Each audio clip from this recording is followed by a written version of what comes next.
आप सभी को सालों प्यार सलाम। मैं रेवरेंड डॉक्टर बिनी जॉन एक बार फिर से आपके समक्ष उपस्थित हूँ बिब्लिकल न्यूमरोलॉजी में आपका स्वागत करते हुए। और जैसा कि हम लोग बहुत सारा अध्ययन कर रहे हैं, पिछले दिनों काफ़ी अध्ययन किया है, उसी क्रम को आगे बढ़ाते हैं और हम एक नई बातों को जो सीखते हैं, जो नए विचार परमेश्वर की तरफ से हमें मिलते हैं, उनको आप तक पहुंचाने का यत्न करते हैं, कोशिश करते हैं। और मुझे उम्मीद है कि आप लोग अच्छे से सीख रहे हैं। अभी पिछले दिनों हमने एक वीडियो बनाई थी आदम से पहले भी क्या कुछ लोग थे, तो उसमें बहुत सारे है ना कमेंट अच्छे भी आए और तो एक दो लोगों के थोड़ा सा विरोधाभास वाले भी आए।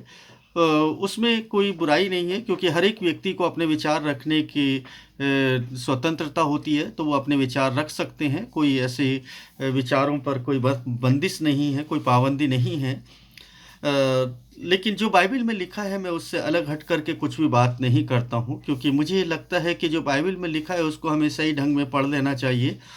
बहुत सारे लोगों ने कहा कि ये तो मूसा ने 1500 साल पहले है ना लिखी है, 1500 साल के बाद लिखी है, इसलिए है ना ऐसा होगा। तो मैं आपको याद दिला दूं, मैंने पिछली वीडियो में भी ये बोला था कि आप लोगों को अगर जानना है कि मूसा ने कैसे उत्पत्ति की पुस्तक को लिखा या व्यवस्था को लिखा, तो वो सारी चीज़ें, उत्पत्ति की तमाम बातों को किस तरीके से उसने लिखा है, उसके विषय में मैंने 3 वीडियो बनाई हैं। उसका जो टाइटल है, मूसा ने उत्पत्ति की रचना को कैसे लिखा, मतलब किस तरीके से लिखा, उसके विषय में पहला भाग, दूसरा भाग और तीसरा भाग वहाँ पर मौजूद है। चैनल पर आप जा कर के देख सकते हैं, उसको सुन सकते हैं। मैं अपनी तरफ से कुछ भी है ना ऐसे शब्द इस्तेमाल नहीं करता हूँ जो ऐसा लगे जो कंट्रोवर्सी पैदा करें, क्योंकि मैं कोई कंट्रोवर्सी पैदा करने के लिए नहीं हूँ। मैं आज जो चर्चा करने वाला हूँ, इस बात पर करने वाला हूँ कि आप लोग जो भी है ना सुनते हैं, वो शब्दों पर तर्क वितर्क ना करें। शब्दों पर तर्क वितर्क करना ये हमारे लिए एक अच्छी आदत नहीं है, और हम परमेश्वर के साथ अपने संबंध को नहीं बना सकते। और कभी भी अपने आप को कभी परिपक्व ना समझें। मैं भी परिपक्व नहीं हूँ। इस दुनिया के अंदर कोई व्यक्ति परिपक्व नहीं है। हर व्यक्ति के अंदर कुछ ना कुछ कमियां होती हैं, और नोबडी इज़ परफेक्ट। जैसा कि है ना एक कहावत है, अक्सर है ना बोला जाता है कि कोई भी व्यक्ति सिद्ध नहीं है। तो सिद्धता कब आती है? जब हम हम्बल होते हैं, जब हम सीखना चाहते हैं। और जो सीखता कौन व्यक्ति है? जो अपने आप को कम आंक लेता है, सोच लेता है कि बस अब ना मुझे आगे सीखना है, और जितना मैंने सीखा है उस काफ़ी नहीं है, उससे आगे मुझे सीखना चाहिए। तो मैं तो हमेशा सीखता रहता हूँ। जब आप कमेंट करते तब भी सीखता हूँ। एक अच्छे स्टूडेंट के जैसे मैं सीख रहा हूँ आज भी। कोशिश करता हूँ कि नई नई बातों को सीखूं, और आप लोगों से भी सीखता हूँ, और बाइबल से भी सीखता हूँ, इस दुनिया से सीखता हूँ, सब तरह से सीखता हूँ। मैं आज बाइबल का एक पद है ना पढ़ूंगा, और उसके बाद आगे बढ़ूंगा, जो कि नए नियम से ही पढ़ना चाहता हूँ, ताकि नए नियम के से ही शुरुआत करूँ। पौलुस कहते हैं, उन्हें इन बातों का स्मरण दिला और परमेश्वर के सामने उनको चेतावनी दे कि शब्दों के बारे में तर्क वितर्क न किया करें, जो व्यर्थ है और सुनने वालों के लिए विनाश का कारण है। तो कभी भी तर्क वितर्क ना करें। और है ना इसी के पहले बाब में 2 तीमुथियुस और उसके 2 का 14 था ये। और अगर 6 का मैं 4 पढ़ूं, तो यहाँ पर भी कुछ इस तरीके से लिखा है, वह अहंकारी है और कुछ भी नहीं समझता, उसे वाद विवाद और शब्दों पर तर्क करने का रोग है, जिससे ईर्ष्या, द्वेष, निंदा, अश्लील भाषा, बुरे बुरे संदेह और उन मनुष्यों के मध्य निरंतर झगड़े उत्पन्न होते हैं, जिनकी बुद्धि भ्रष्ट हो गई है, जो सत्य से दूर हो गए हैं और जो भक्ति को लाभ का साधन मानते हैं।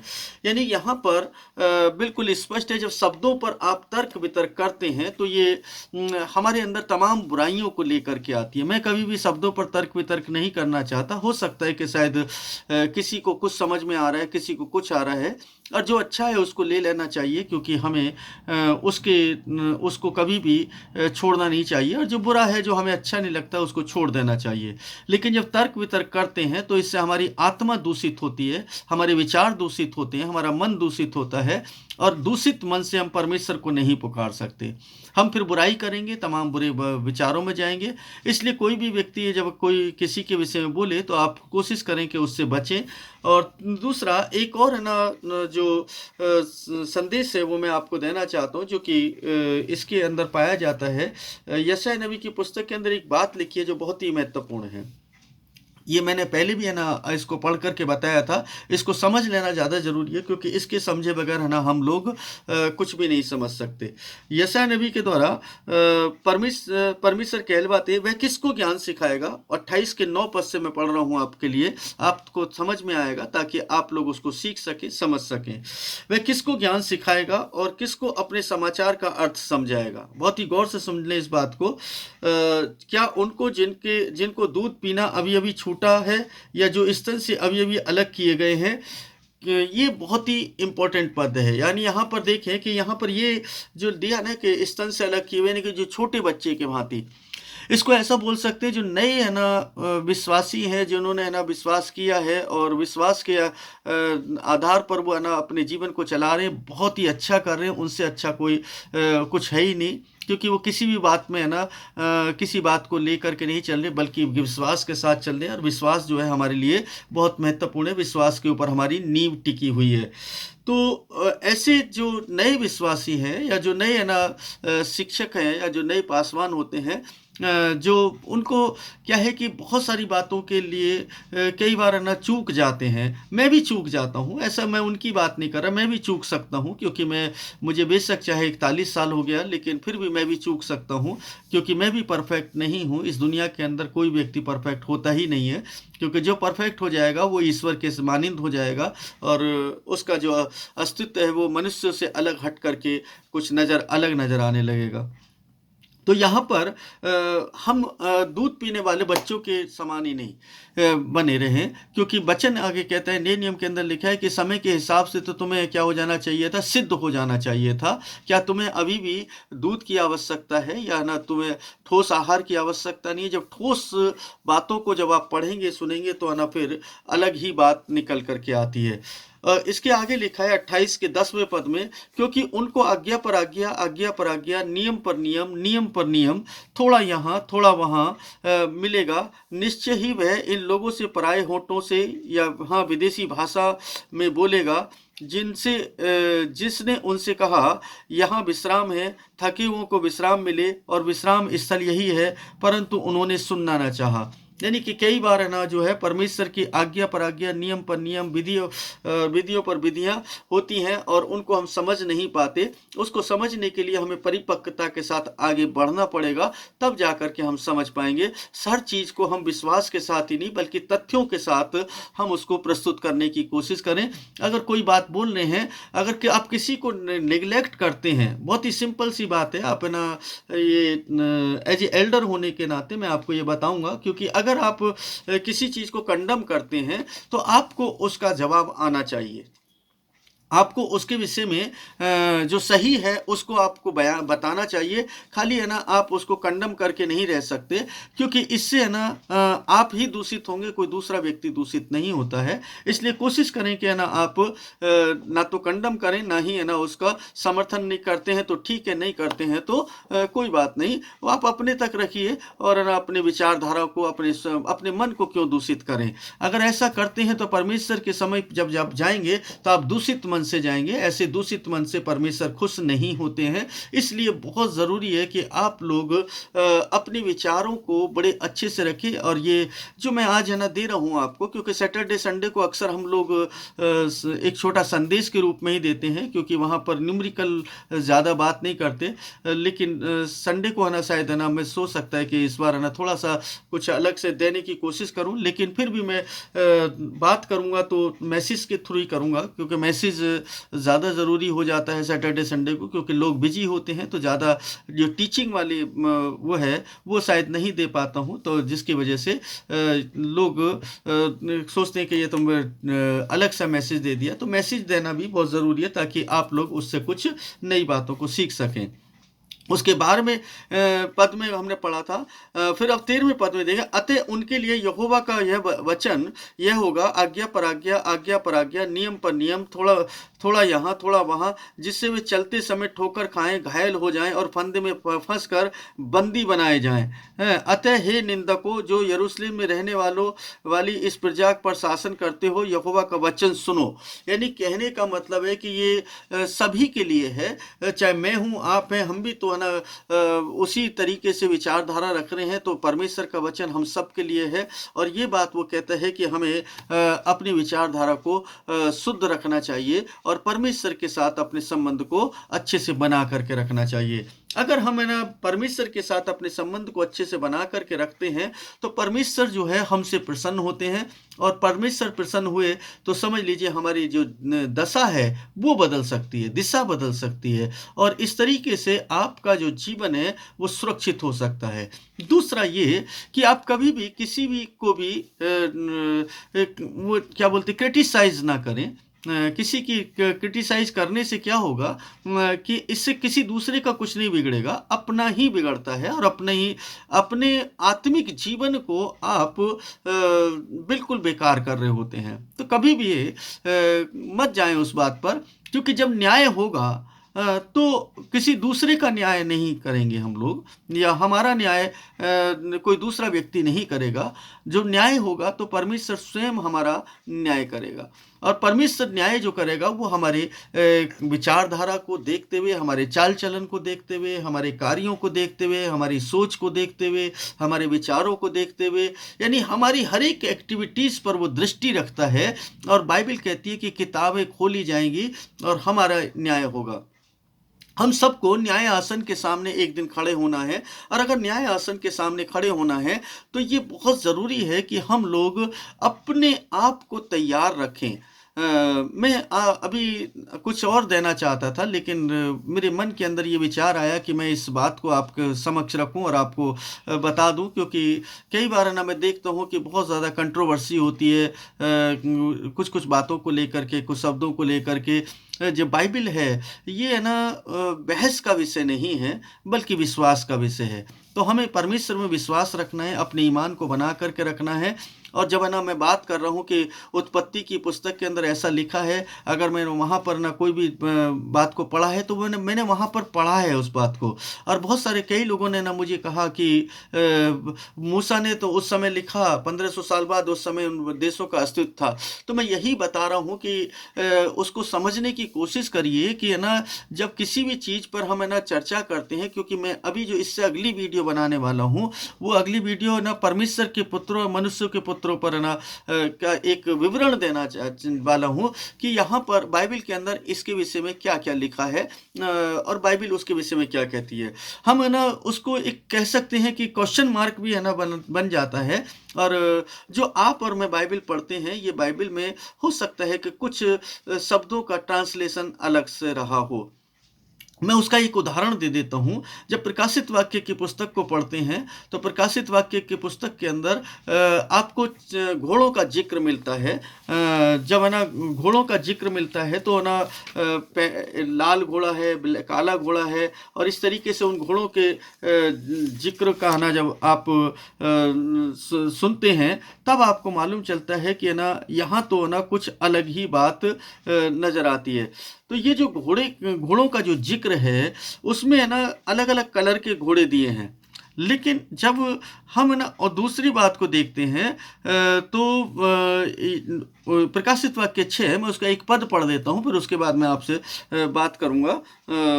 तो यहाँ पर लिखा है 7वें पद से, जब उसने चौथी मोहर खोली तो मैंने चौथे प्राणी का शब्द यह कहते हुए सुना, मैंने दृष्टि की और देखो एक हल्के पीले रंग का घोड़ा, उसके सवार का नाम था मृत्यु, और अधोलोक उसका अनुसरण कर रहा था। उन्हें पृथ्वी के 1/4 भाग पर यह अधिकार दिया गया था कि तलवार, दुर्भिक्ष, महामारी और पृथ्वी के हिंसक पशुओं द्वारा संहार करे।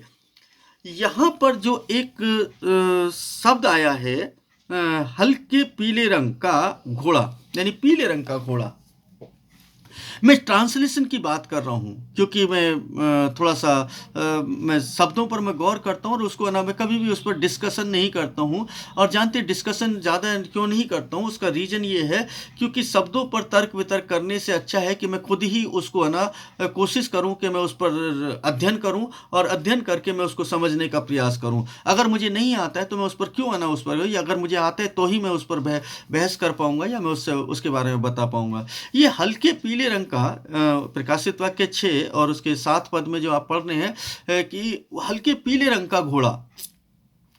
आपको मालूम है क्या ना, ये जो ट्रांसलेशन है यहाँ पर एक शब्द गलत हो गया है।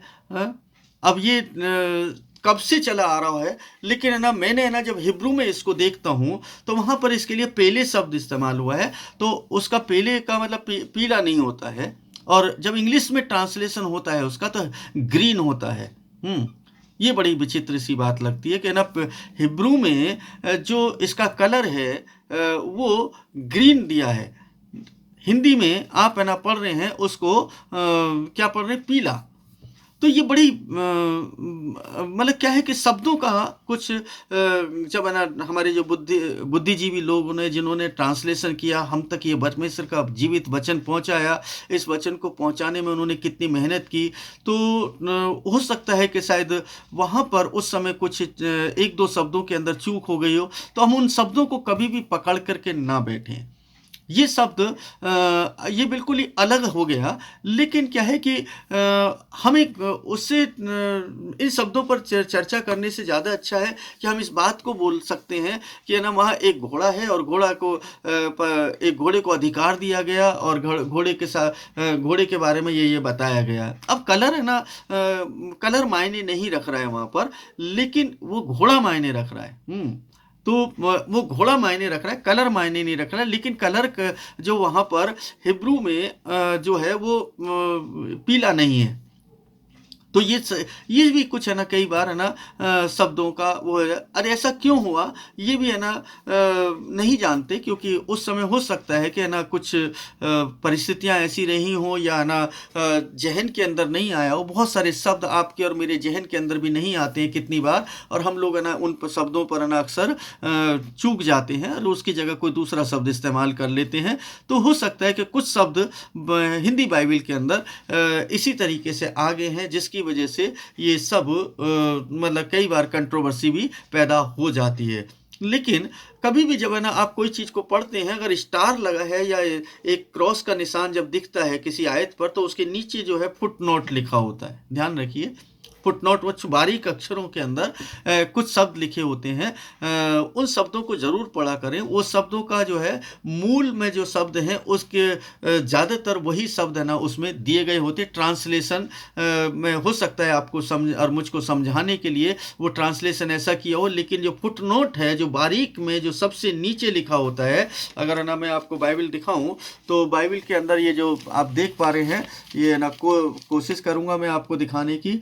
ये जो सबसे नीचे जो लाइन दिख रही है, ये जो छोटे छोटे से जो दिख रहे हैं, ये वाले जो है ये फुट नोट कहलाते हैं। ठीक है, तो इस फुट नोट से आप उसको जांच सकते हैं, परख सकते हैं कि ये इसका मतलब क्या है, क्योंकि उसका दूसरा मतलब वहाँ पर दिया होता है। तो मुझे उम्मीद है कि ना आप लोगों को ये संदेश थोड़ा सा समझ आया होगा। हालांकि वैसा समय इधर उधर कैसे कोई वैसा संदेश नहीं है, कॉमन संदेश था, ताकि आप लोग ना अच्छे से प्रभु में बने रहें और प्रभु में आगे बढ़ सकें। और जैसा कि मैं कह रहा हूँ कि ना आप लोग अपनी कलीसिया के साथ जुड़े रहें, अपने चर्च के साथ अपने संबंध को बना करके रखें और विश्वास योग्यता के साथ परमेश्वर के साथ आगे बढ़ें, ताकि परमेश्वर आपको आशीषित और आनंदित कर सके। और अगली वीडियो जब मैं वो परमेश्वर के पुत्रों पर बनाने वाला हूँ, नेक्स्ट वीडियो मेरी उसी पर होगी। और इसी के साथ साथ मैं आपको निमंत्रण देता हूं कि जो लोग बिब्लिकल न्यूमरोलॉजी सीखना चाहते हैं और जो जानना चाहते हैं और गहरी और रहस्य की बातों को सीखना चाहते हैं, वो अवश्य है ना हमारे साथ ना जुड़ सकते हैं। ऑनलाइन जुड़ना है, कोई है ना ऐसा नहीं कि है ना फिजिकली है, और जो आप जहां पर हैं वहीं पर आप सीख सकते हैं और अपने लोगों को सिखा सकते हैं। पास्टर्स हैं, लीडर्स हैं, चाहे कोई चर्च मेंबर है, कोई भी है, वो जुड़ सकते हैं। और अगले महीने से यानी मार्च महीने से हम लोग रिसर्च इंस्टीट्यूट है ना शुरू कर रहे हैं, बिब्लिकल रिसर्च इंस्टीट्यूट, ताकि है ना बाइबल के ऊपर है ना जो नंबर्स हैं उन पर अध्ययन कर सकें और लोगों को है ना उनकी खोज आप तक पहुंचा सकें। और ये पहला प्रयास है, जैसे ये चैनल पहला प्रयास था और इसको है ना बहुत मतलब लोगों ने है ना पसंद किया और बहुत लोग है ना उससे सीख पा रहे हैं हमारे चैनल के द्वारा। उसी तरीके से उससे भी सीख पाएंगे। इसके साथ साथ मैं आपको बता दूं कि ये जो है ना हमारी एक वेबसाइट है, उस वेबसाइट पर भी आप जा कर के कुछ अध्ययन कर सकते हैं। उस वेबसाइट का नाम है YeshuaFoundation.in, www.YeshuaFoundation.in। तो इस वेबसाइट पर भी जा कर के आप देख सकते हैं और आप परमेश्वर की महिमा और अच्छे से कर सकते हैं। परमेश्वर आप सभी को बड़ी आशीष और बड़ी बरकत दे और आपके घर परिवारों के अंदर तमाम सुख शांति बनी रहे। इस चैनल को ज़रूर सब्सक्राइब करें और दूसरे लोगों को शेयर करें ताकि दूसरे लोग भी सीख सकें। परमेश्वर आप सभी को आशीषित करे। आमीन। शालोम।